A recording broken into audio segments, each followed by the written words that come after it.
Previously on Kings of the Ring, the loyalty of the Greek and Sal Spinelli to Julian were put to the test. We saw the fallout of Bobby Rivers' fight at the bar and the identity of the enforcer that Bert paid a fortune to resolve this. Punishment for all involved in the bar fight, including another match, much different from what we'd seen before in All South Wrestling. Julian Kane had an eventful and disturbing meeting with TV executives, and we saw the specifics of Julian's plan and what he's willing to sacrifice, and how far-reaching it was, and the names of all the wrestlers he got to jump to Empire. We also peeked into Donnie Gold's personal life, and Nigel Davies discovered something crucial about Julian Kane. We saw Charlie's action to counter Julian Kane's first show in Chicago, with AMW and Empire going head-to-head in the Chi-Town Rumble. If you haven't already, please listen to the 45-minute pay-per-view episode number 4, Chi-Town Rumble, to get all caught up, all for a one-time payment of only $3 by clicking on the Podbean link in the description of today's episode or pulling up kingsotr.podbean.com. We now continue the story with Episode 5. Today's episode would be rated MA for graphic sexual content, excessive profanity, and drug use. Ladies and gentlemen, welcome to the Kings of the Ring. Julian Kane's Empire Wrestling Federation, Empire TV. I am the Prince of Persia, the marvel from the Middle East. I am Prince Abdullah Akbar. I get orders straight from Ayatollah. First we take hostage, then we take world championship. And now Ayatollah rule Empire Wrestling Federation through me. Dan Sanders cripple for life, so they bring in Thor Hansen to challenge me? How dare you? In 1 month we go back to Chicago, the place where I win world title, and I will crush Thor Hansen rib and snap them like a chicken bone. And I send him to hospital because I hate him. I hate America. I hate your blue jeans. I hate your Texas Cowboys. I hate your Ronald Reagan. I hate your cheeseburger. I hate your Michael Jackson. And I spit on America. And you know why? Because I am the world heavyweight champion. Days Inn Hotel, later that evening. Oh, I love America. I love your drugs. I love your music. And I love your women with your giant American tits. The Prince Abdullah Akbar, completely naked, glazed in sweat, except for the EWF Championship belt around his waist. His penis pokes out of an enormous mound of thick black pubic hair. He's standing on the bed while a party is going on outside the room. He holds a small golden spoon up to his nose and takes a hard snort of cocaine. We see 4 women in the room beneath him, also nude, laying at his feet or kneeling on the floor, worshipping him like a god, or at least that's how he saw it. All of you American bitches, I'm going to fuck you each once. Then I'm going to stack you like pancake and fuck you all at the same time. And you know why? Because I am the fucking world heavyweight champion. Kings of the Ring, Episode 5, Aftermath. The wrestlers of Empire are celebrating another strong house, or maybe it's just like any other day. In the room next to the princes, some of the other wrestlers are gathered, while a girl dressed in leather on the bed forcibly commands the wrestlers to whip her one at a time, while the others drink beers, enjoying the show.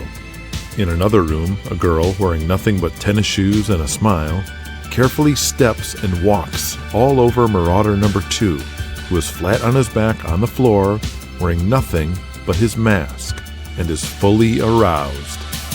The door opens and another group of girls bring in more cases of beer, set them in the tub already filled with ice and beer, next to a large tray of cold cuts, fruit, joints, pills, some empty vials of cocaine, and more bottles of liquor. The Bronx Bombers are in the bedroom next door, both naked with 2 naked girls. While they are EWF Tag Team Champions in the ring, there are no tags being done now. They're taking on these girls Texas Tornado style, all 4 of them going at it at the same time. In the adjoining room, the newest member of the Empire, Thor Hansen, is finishing a push-up contest with the Tarzan Kid as several of the wrestlers and girls cheer them on. Tarzan can't keep up with the hugely muscled Thor, who knocks out 5 more push-ups after victory before standing up and tearing his shirt off and chugging a beer that someone tosses to him.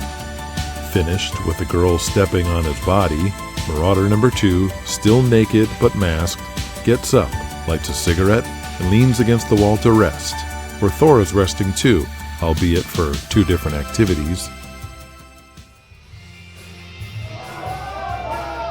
Hey, Brother Thor, how long are you in New York for?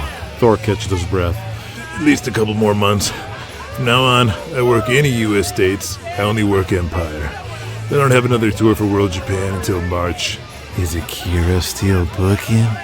Yeah. I still owe him a date, but I haven't been back in 2 years. All my international dates have been in Puerto Rico. I'm making good money down there.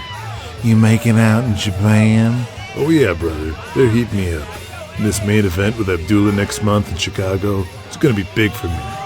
Pics of me in the Jap mags with Buddy Melrose were big enough, but now me getting a top single spot for the Empire belt should really up my rate. I really want to be as big as Goliath there one day. Akira thinks I can do it. Does Julian know you're going back to Japan? A girl walks by Thor and Marauder number 2 to use the bathroom. We never really talked about that. Marauder immediately forgets he's talking to Thor and turns to the girl. Hey, darling, are you going in to take a shit? I'll give you $20 if I can watch. Okay then, I'm gonna go over there now. Talk to you later, Marauder. It's the next morning, and Julian Kane, on his 4th cup of coffee, is still busy with work in the makeshift office he made out of his hotel room. He's on the phone with Diamond Donnie Gold. Donnie, when can you start? Just a few more dates this week. I can't no-show there. Julian pauses, beginning to grow impatient. There's a knock on the door, and Louis the Greek enters with Sal Spinelli, his top 2 capos. I'm on the way to Puerto Rico. They sold 25,000 tickets for me already. They're not even your competition. What's the big deal? Donnie, this week, okay? And you cannot drop the belt under any circumstance to anyone this week. If anyone tells you different, you have to fight them on that. Do you understand? Yeah, I do. This is part of the deal, Donnie. I need you strong if you want to do what we talked about.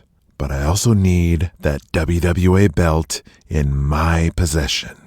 Just give me the week. Julian hangs up the phone as Sal approaches. Were you just talking to Donnie Gold? I thought you weren't working with the WWE anymore. I'm not. Then why were you talking to him? Gentlemen, Thor Hansen is only the beginning. There are more on the way. There's a lot more of everything on the way. Well, I came to give you this. It's a telegram from the board of the WWA. All the violations we committed by you running Chicago and a bunch of other shit. Plus, we're suspended from booking any WWA talent. It's all here. Julian takes the telegram, looks at it, then laughs and crumples it up and throws it away. The Greek and Sal are a little shocked. Julian opens a large leather-bound address book and leafs through to find a number. He pushes the speaker button on his office phone so the other 2 can hear. Do you want to know what I think of the WWA? Watch this. Hello. Charlie Gotch. Julian? I just received the telegram from the WWA board. Trying to make amends, eh? I wanted to let you know as soon as possible. It just couldn't wait. Charlie, I want you to take your demands and your reprimands and stick them straight up your ass. And consider this call my official resignation from the World Wrestling Alliance. You can't just do that. Who the fuck do you think you are anyway? Julian, motherfucker, running Chicago, stealing my talent? You had Thor all along, Charlie. You have no one to blame but yourself. You listen here, Julian. You slimy-eyed son of a bitch. I'm not just here to pull out of the Alliance, Charlie. I also have an offer, giving you a chance to get out before it's too late. What the fuck are you talking about? I want to make an offer to you right now to buy the American Midwest Territory from you outright. I'll give you $2 million. Louis and Sal's eyes get big. Are you nuts? AMW has ruled the wrestling world since 1950. I'm not selling it to you for nothing. Think about it, Charlie. You can save face. Quit now, and you'll have enough money to live comfortably the rest of your life, right? How dare you, Julian, you motherfucker. You should probably take my offer now, because in about a year's time, the AMW will be barely worth $500,000. Fuck you, Julian. Fuck you. Fuck you. Thank you. Fuck you. Bye. Julian slams the button down and laughs. Greek and Sal are shell-shocked. Fuck that old man. Fuck him. Greek speaks up. Julian, you offer $2 million. I see the money you throw around these days, the money you spend. Too much. Sal cuts him off. Greek, we got Thor Hansen. Sounds like Donnie Gold's coming too. This will all pay off in the end. I just know it.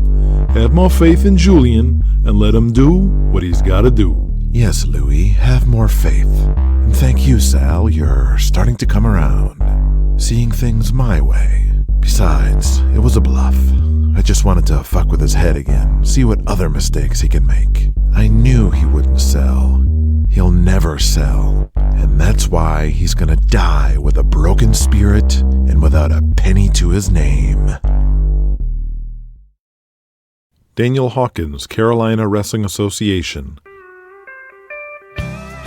It's late night in the Carolina backroads between Greensboro and Columbia.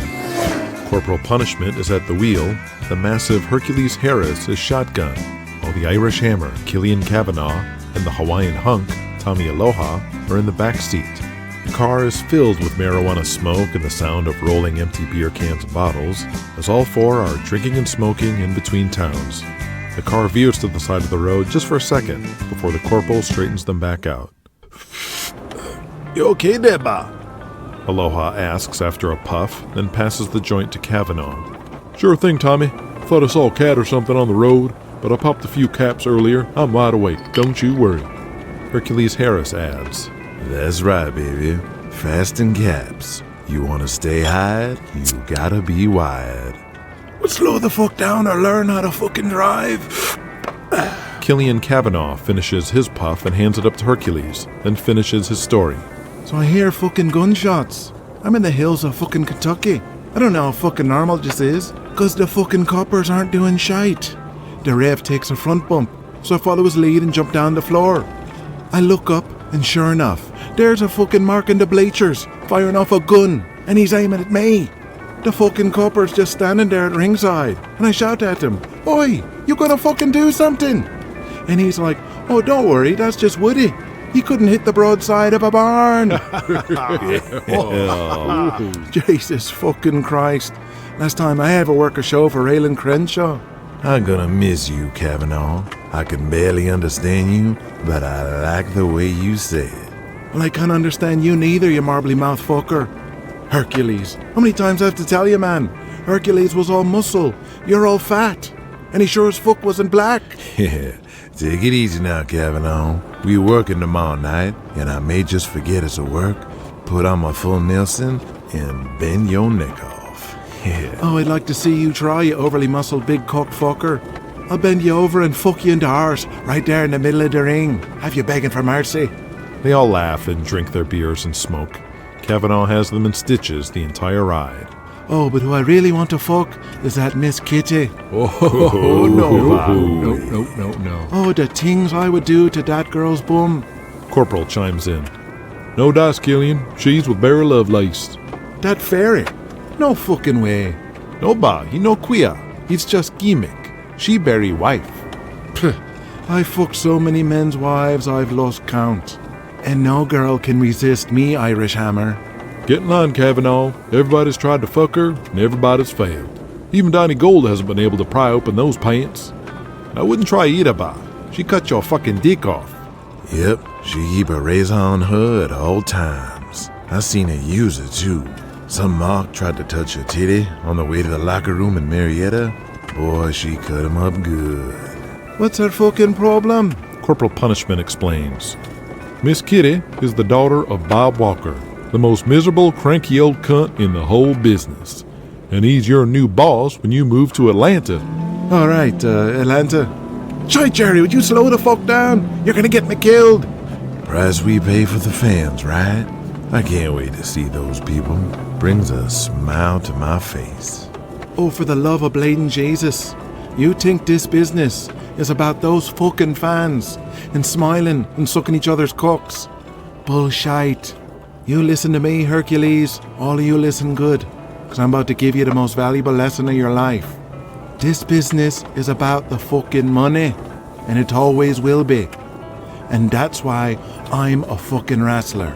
You think I put up with getting stabbed, or me life threatened, or leaving me dear crippled da back home in Dublin, all for the approval of some fucking retard in the front row? It's always about the money. It's why we do what we fucking do. And if you, or any of you fuckers, think any different, then you need to hang up your fucking boots. Because you're no longer a wrestler. You're a fucking mark. And I got no fucking time for you. The car is silent for a moment as Killian takes a slug from his beer, and the others process Killian's words, looking out into the dark Carolina night. Jerry's mind immediately drifts to his secret meeting with Julian Kane, as he was told his plans for Empire.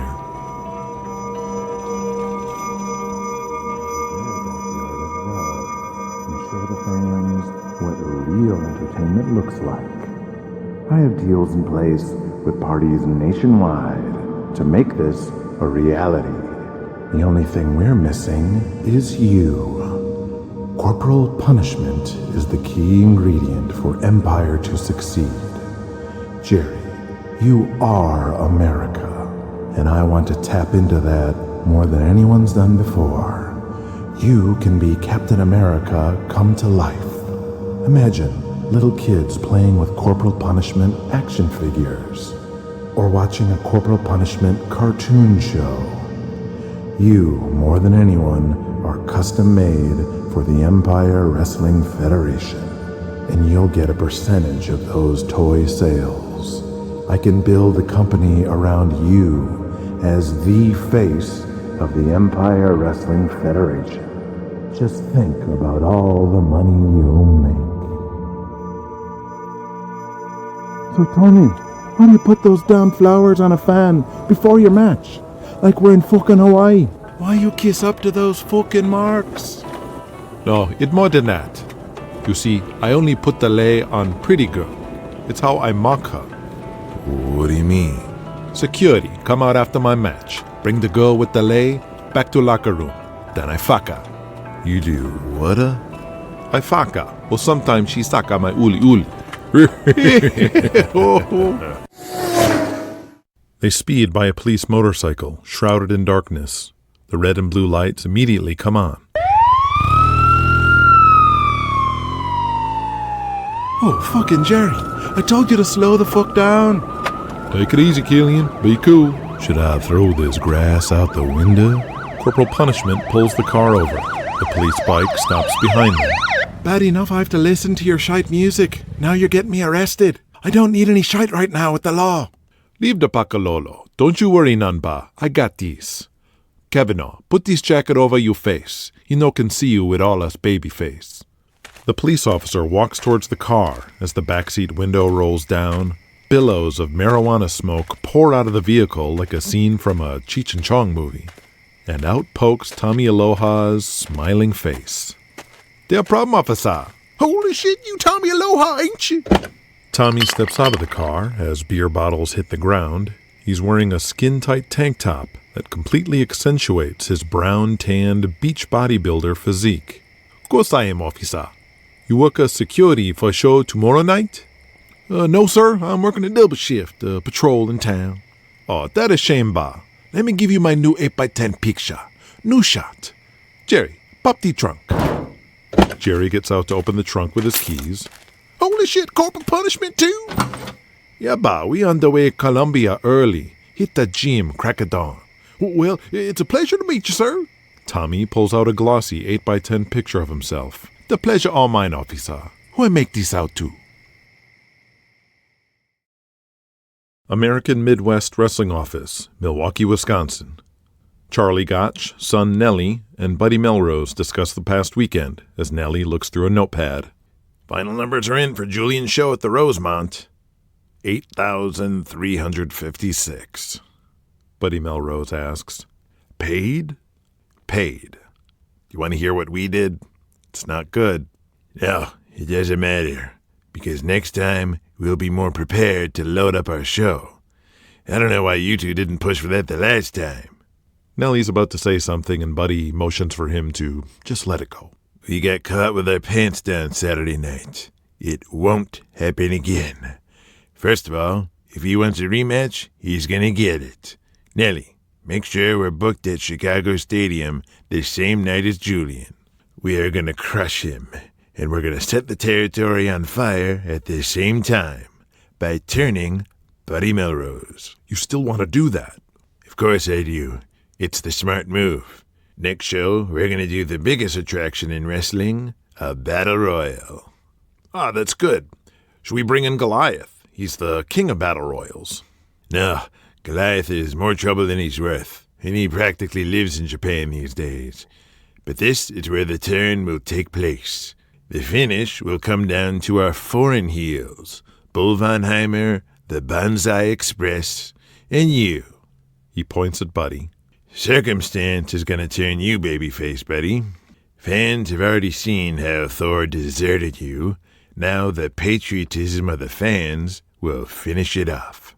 You may be a dastardly heel, but you're an American, damn it. And that's why they're going to triple team you right into the warm embrace of the people. Buddy Melrose nods his head. That'll work. I can sell that. But I'm really not sure if the fans want me babyface. We tell the fans what they want. They don't tell us. Hang on. Dad, don't take too long. You haven't eaten all morning. Let's get breakfast already. Hello. Charlie Gotch. Julian? I just received the telegram from the WWA board. Trying to make amends, eh? I wanted to let you know as soon as possible. It just couldn't wait. Charlie, I want you to take your demands and your reprimands and stick them straight up your ass. And consider this call my official resignation from the World Wrestling Alliance. You can't just do that. Who the fuck do you think you are anyway? Julian, motherfucker, running Chicago, stealing my talent? You had Thor all along, Charlie. You have no one to blame but yourself. You listen here, Julian. You slimy-eyed son of a bitch. I'm not just here to pull out of the Alliance, Charlie. I also have an offer. Giving you a chance to get out before it's too late. What the fuck are you talking about? I want to make an offer to you right now to buy the American Midwest territory from you outright. I'll give you $2 million. Are you nuts? AMW has ruled the wrestling world since 1950. I'm not selling it to you for nothing. Think about it, Charlie. You can save face. Quit now, and you'll have enough money to live comfortably the rest of your life, right? How dare you, Julian, you motherfucker. Charlie clenches his fist, crushing a styrofoam cup of coffee, spilling it all over the desk. You should probably take my offer now, because in about a year's time, AMW will be barely worth $500,000. Fuck you, Julian. Fuck you. Fuck you. Thank you. Fuck you. Bye. My chest. My chest. Charlie Gotch crashes to the floor, sweat pouring off his face. He clutches at his chest. Buddy runs over to check on him, cradling his head. Charlie, can you hear me? Nellie, call the doctor, now! Julian. Now! Julian. Julian!